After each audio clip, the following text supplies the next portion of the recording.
Yield 5 minutes to my friend from Virginia, Mr. Cline. Thank you, Mr. Chairman.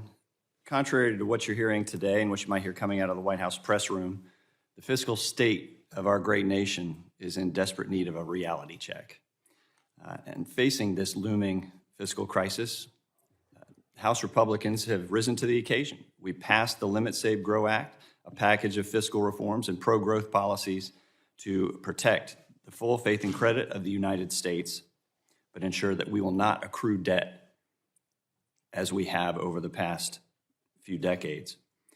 Without providing a solution of their own, the White House has resorted to false statements, alleging, for example, that the Limit, Save, Grow Act would cut veterans' benefits, despite there not being a single line in the bill to substantiate the claim. But while the president refuses to negotiate, the House Budget Committee is pushing forward to identify meaningful areas to reduce spending in a federal government that's growing increasingly, yes, woke and weaponized. Often overlooked as a source of potential savings, improper payments from government programs amounted to over $247 billion last year. That's nearly 15 times the total of this year's budget for Customs and Border Patrol. And as we know, there's a crisis in Customs and Border Patrol that is under-resourced, undermanned, and understaffed. Let me ask Ms. Gressler, this was a primary point made in your testimony. How is this able to happen year after year? How are we not able to get a handle on this? There's simply no accountability. It doesn't matter how much in improper payments goes out the door. All that's done is there's a report, it's measured, it's sent in, nothing happens. You get more money. A lot of these are entitlement programs. They are entitled to get the dollars no matter what. And as I pointed out, in some cases, that means you have to take $1.46 to deliver $1 in benefits. In one of the more egregious examples of improper payments in your testimony, you showed that more than 550 million claims for unemployment benefits went to people who were not unemployed.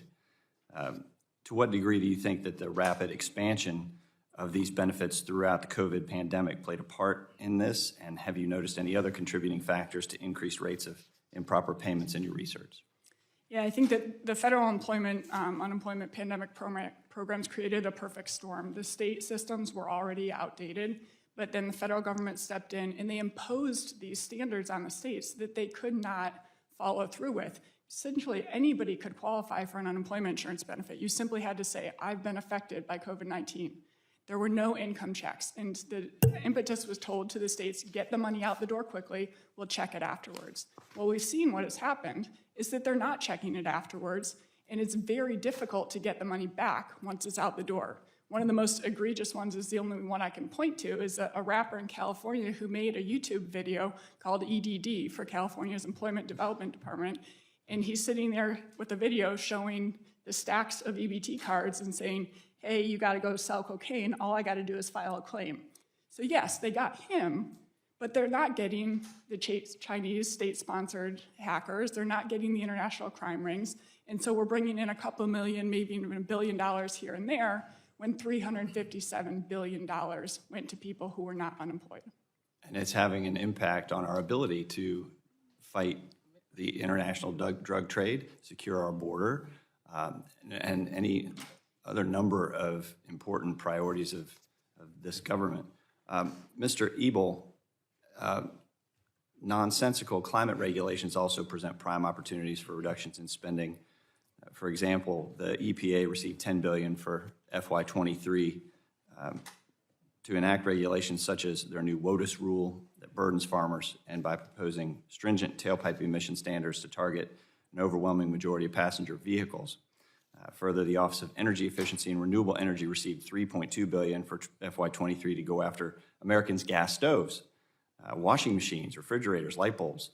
How do these regulations impact an American's freedom to choose what they want to buy in an open market, and would the outcome of these regulations result in disparate impacts for low-income families? Thank you, Representative Cline. I think you've raised a very important issue that deserves its own hearing. And I hope that you will be putting some riders in appropriations bills in your other committee assignment. We're working on that. Yes, all of these rules and regulations on efficiency standards on appliances, cars, furnaces, air conditioners are raising costs which reduces people's choice because they find that they can't afford what they really want or need. When without the regulation, they would be able to afford it. So choice is a huge issue here, and I think the American people are getting fed up with all of the gas stove. The gas stoves hit a nerve, but so some years ago, Mr. Burgess knows, some years ago, so did the incandescent light bulb ban. So this has been going on a long time, and there's a lot of work to do here. Thank you. Thank you, Mr. Cline. I now